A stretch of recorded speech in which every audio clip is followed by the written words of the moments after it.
جی دوسرا سوال ڈاکٹر صاحب میرا یہ ہے کہ آپ کی کتاب مظلوم شہید یا شہید مظلوم حضرت عثمان غنی رضی اللہ تعالیٰ عنہ کے بارے میں، اس کو پڑھنے کے بعد احساس ہوا کہ یہ نظام خلافت سے متعلق ہے سوال، کہ جب خلافت قائم ہو جائے تو جو منافقین ہوں یا جو یہودی اسلام کا لبادہ اوڑھ کے سازشیں کرنا شروع کر دیں، تو اسلام میں کوئی ایسی چیز نہیں کہ ان کو مطلب کاؤنٹر کیسے کیا جائے؟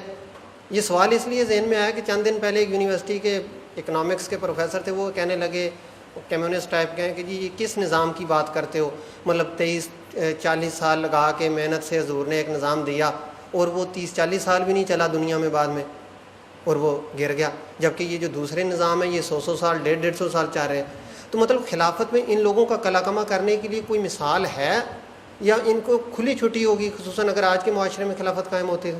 جزاک اللہ۔ ابھی میں پہلے سوال کے بارے میں ایک بات اور کہہ دوں۔ علامہ اقبال کے بارے میں یہ مشہور ہے کہ وہ مہدی وغیرہ کے قائل نہیں تھے، اور ان کی بعض تحریریں ایسی ہیں، بعض اردو اشعار بھی ایسے ہیں، لیکن بعض جو ہے واضح الفاظ ان کے بعض خطوط میں ہیں کہ یہ مجوسی روایات ہیں جو اسلام میں آ گئی ہیں، کوئی مہدی نہیں، کوئی عیسیٰ نہیں، عیسیٰ کا نزول بھی نہیں۔ یہ کچھ میں سمجھتا ہوں کہ علامہ اقبال پر کوئی دور آیا ہوگا، ایک دور ان پر ایسا بھی تو آیا کہ جبکہ وہ قادیانیت کے بہت ہی معتقد تھے، انہوں نے یہاں تک کہا تھا کہ جسے اصل اسلام دیکھنا ہو وہ قادیان میں جائے۔ کیوں؟ وہاں ایک نظام تھا، ایک شخص سے بیعت تھی، ایک ڈسپلن تھا، پورا ماحول اسلام کے مطابق تھا۔ وظاہر باقی تو ان میں خرابی تو یہی ہے کہ انہوں نے غلام احمد قادیانی کو نبی مان لیا، باقی تو وہ باقی مسلمانوں والے کام تو ان کے ہیں، اور وہ ایک جگہ پر ایک آبادی انہوں نے ایک اپنے اسلامی اصولوں کے مطابق بنا لی۔ تو اس کے بارے میں علامہ اقبال نے کہا کہ اسے صحیح اسلام دیکھنا ہو وہ جائے اور قادیان میں دیکھے۔ بعد میں پھر انہوں نے مزید غور کیا، پھر ان کا بیان آیا کہ نہیں، قادیانی دائرہ اسلام سے خارج ہے، یہاں تک کہ پنڈت نہرو نے ان سے پھر اس پر مذاکرہ کیا اور یعنی بحث کی تحریری، تو اس کا بڑا پرزور جواب جو ہے اور فلسفیانہ انداز میں جواب جو ہے ختم نبوت کے حق میں، اور یہ جو نئی نبوت ہے اس کے غلط ہونے کے حق میں جو ہے ان کے خطوط، ان کی تحریریں موجود ہیں۔ لیکن ایک وقت میں تھا کہ انہوں نے کہا تھا، تو اس حوالے سے کسی وقت کوئی غلطی ہو جاتی ہے۔ میرا دعویٰ یہ ہے کہ علامہ اقبال کا ایک شعر ایسا ہے جس کے بارے میں ایک بہت بڑے جو بھی اقبال شناس ہیں انہوں نے مانا کہ اس شعر سے سوائے حضرت مہدی کے اور کسی کا تصور نکل ہی نہیں سکتا، ناممکن ہے۔ تو یہ اصل میں ان کی جو کتاب ہے جس میں کہ وہ بہت اعلیٰ نظمیں جو ہے فارسی کی ان کی اس کتاب میں ہے، زبور عجم، اور اس میں انہوں نے کہا ہے خضر وقت از خلوت دشت حجاز آید برون، کارواں زیں وادی دور و دراز آید برون۔ وقت کا خضر، وقت کا رہنما، یعنی یہ جیسے مجدد وقت، وقت کا خضر، وقت کا رہنما، خلوت دشت حجاز، حجاز کی کہ صحرا کی دشت میں سے برآمد ہوگا، اور کارواں قافلہ جو ہے وہ اس وادی دور و دراز، وادی سندھ جس میں ہم آباد ہیں، یہاں سے چلے گا۔ اب اس میں اصل میں دو حدیثوں کی علامہ اقبال نے وضاحت کر دی ہے۔ ایک تو یہ کہ حضرت مہدی چھپے ہوئے ہوں گے، انہیں تلاش کیا جائے گا۔ یہ تصور کیا ہے؟ یہ شیعہ اور سنی کے درمیان مشترک ہے۔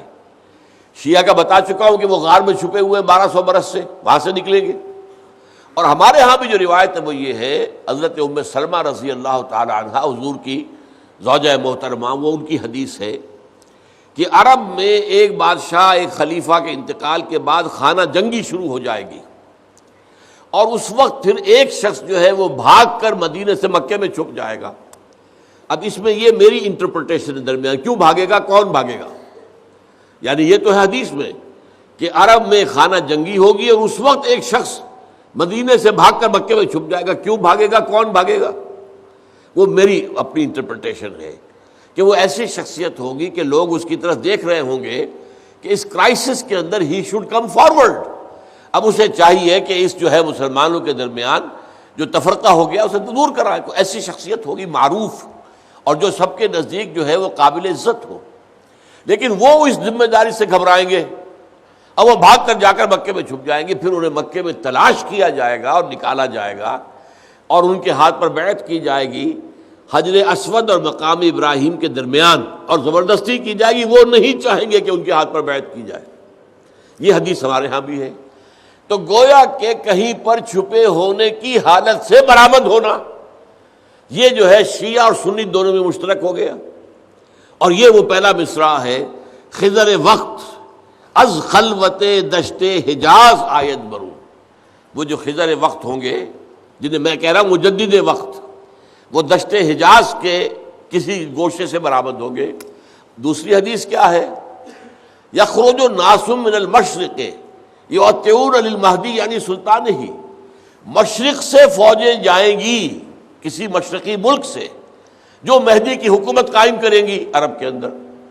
اس حدیث کا مصداق علامہ اقبال کہہ رہے ہیں کہ یہی وادی سندھ ہے، یہاں سے فوجیں جائیں گی، یہ اسلام کے لیے بننے والا ملک ہے یہ وادی سندھ۔ اور وادی سندھ میں بہت عجیب بات ہے جو اکثر آپ لوگوں نے نہیں سمجھی ہوگی۔ ہم وادی سندھ سمجھتے ہیں صرف پاکستان میں ہے، وادی سندھ کا آدھا حصہ افغانستان میں ہے۔ یہ اصل بات سمجھیے کہ ہوتا کیا ہے، جیسے درخت ہے جا رہا ہے، اس کی شاخیں ادھر بھی پھیلی، ادھر بھی پھیلی، ادھر بھی پھیلی، ادھر بھی پھیلی، تو چاروں طرف پھیلی نا۔ اسی طرح دریا جو بڑے بڑے بنتے ہیں، وہ چھوٹے چھوٹے دریا ادھر سے آتے جا رہے ہیں، ملتے جا رہے ہیں، ادھر سے آتے جا رہے ہیں، ملتے جا رہے ہیں۔ اب سارا آپ کے پانچ دریا کہاں گئے؟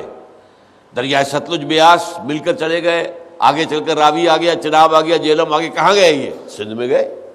یہ سب دریائے سندھ کی ٹریبیوٹریز ہیں۔ پھر اوپر ایک دریائے سواں ہے، اور ایک اس سے اوپر بھی اور آتا ہے جہاں ہیرو، دریا ہیرو، اور یہ وہ چلتے رہتے، چھوٹے چھوٹے دریا تو بے شمار ہیں۔ آپ جب جاتے ہیں موٹر وے پر تو فلاں برج آ گیا، فلاں برج آ گیا۔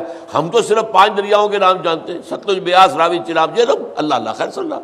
بیاس تو یہاں آتا ہی نہیں، ہو تو وہیں کا وہیں جو ہے ستلج کے اندر گم ہو جاتا ہے۔ اسی طرح افغانستان کے سارے دریا آ رہے ہیں، وہ بھی تو سندھ میں آ رہے ہیں۔ دریائے کابل کہاں سے آ رہا ہے؟ اور یہ جتنے جو ہمارے ہیں جو سرحد کے اندر جو درے کہلاتے ہیں، دریائے گومل ہے، دریائے ٹوچی ہے، ہر ایک میں ایک دریا آ رہا ہے۔ دریائے ٹوچی، دریائے گومل، ہر وادی میں سے ایک دریا آ کر اور کہاں جا رہا ہے؟ سندھ کے اندر۔ تو در حقیقت وادی سندھ جو ہے وہ یہ مشرقی علاقہ، یہ ہے پنجاب، اور جو آج پاکستان میں داخل ہے۔ اوپر سے آپ کو معلوم ہے دریائے گلگت آ رہا ہے، دریائے ہنزہ آ رہا ہے، یہ سب آ رہے ہیں دریائے سندھ کے اندر۔ اس وادی سے کارواں چلے گا۔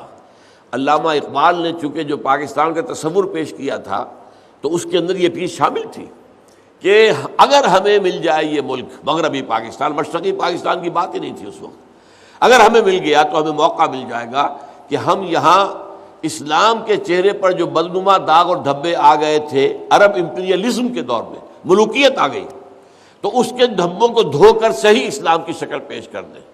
یہ تھا نظریہ پاکستان، جو ہم نے ابھی تک اس پر عمل نہیں کیا، اسی لیے پاکستان ڈگمگا رہا ہے، اس کو سٹیبلٹی نہیں ہے۔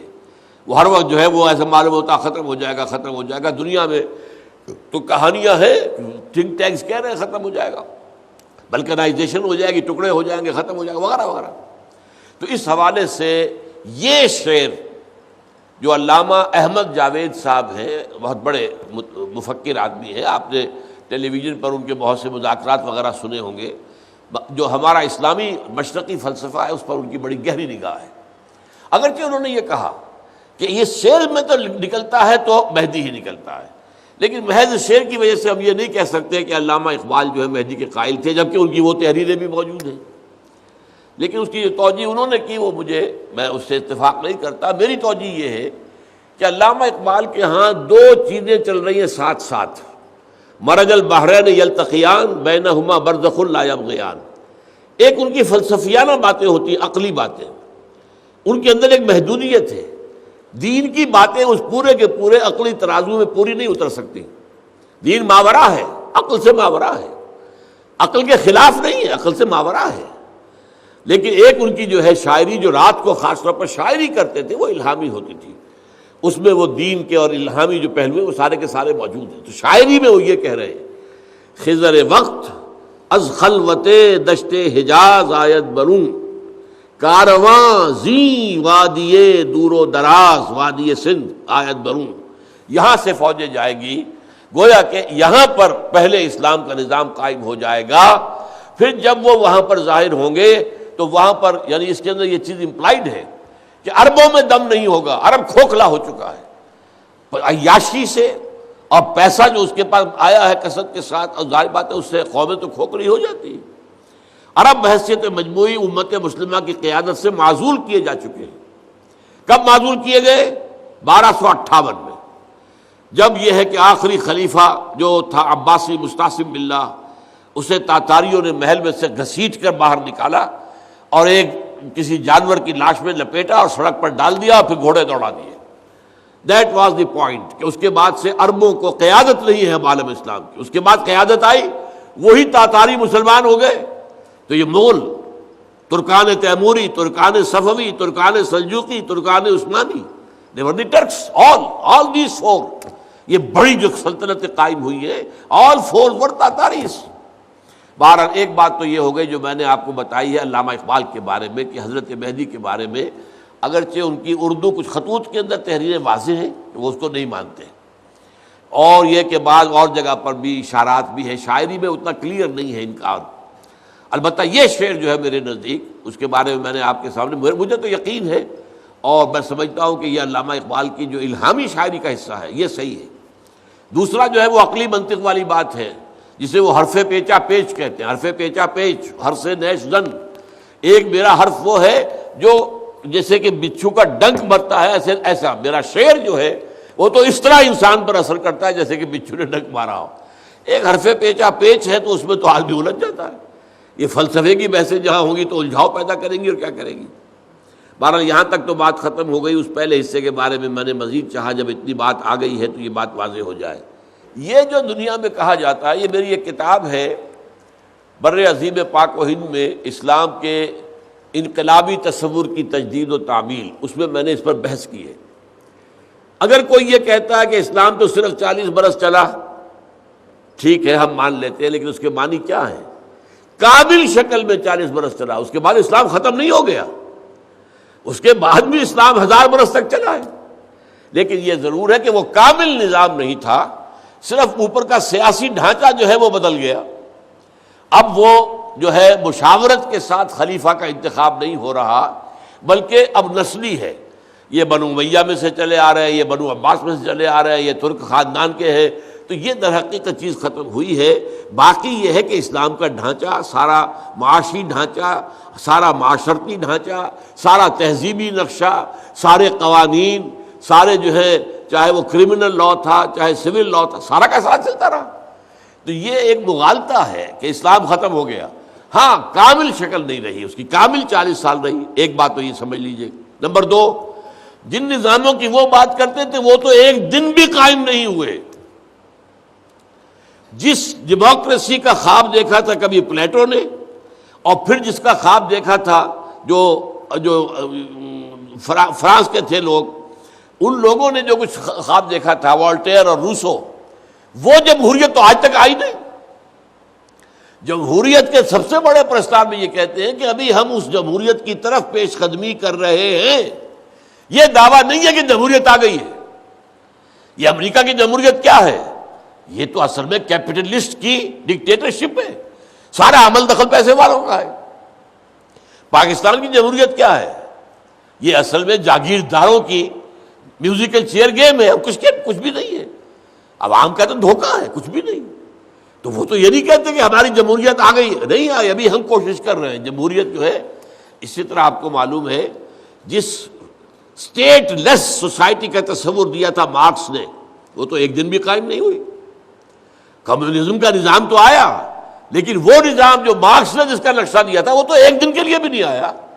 اور آپ کو معلوم ہے کہ وہ جو بنا تھا وہ بھی 70 سال کے بعد ختم ہو گیا، اس کا وجود ہی نہیں رہا۔ 70 سال کے بعد تو یوں سمجھیے کہ سوویت یونین ختم ہوئی ہے۔ اصل میں جو تھی کمیونزم، وہ چائنیز کا تو کہنا یہ تھا کہ بہت پہلے روسی جو ہے کمیونزم کو چھوڑ چکے۔ انہوں نے کہا تھا یہ ریجنسٹ ہے، انہوں نے ہمارے اصل فلسفے کو جو مارکس کا تھا اس کو بدل دیا ہے۔ اب یہ رشین نیشنلزم ہے، یہ اعتراض تھا چینیوں کو روسیوں پر، حالانکہ وہ بھی کمیونسٹ وہ بھی کمیونسٹ۔ تو ان دونوں اعتبارات سے آپ کو یہ جوابات معلوم ہونے چاہیے۔ تفصیل سے میری کتاب میں پڑھ لیجئے، وہ اس کا نام کیا ہے؟ اسلام بر عظیم پاک و ہند میں اسلام کے انقلابی تصور کی تجدید اور تعمیل۔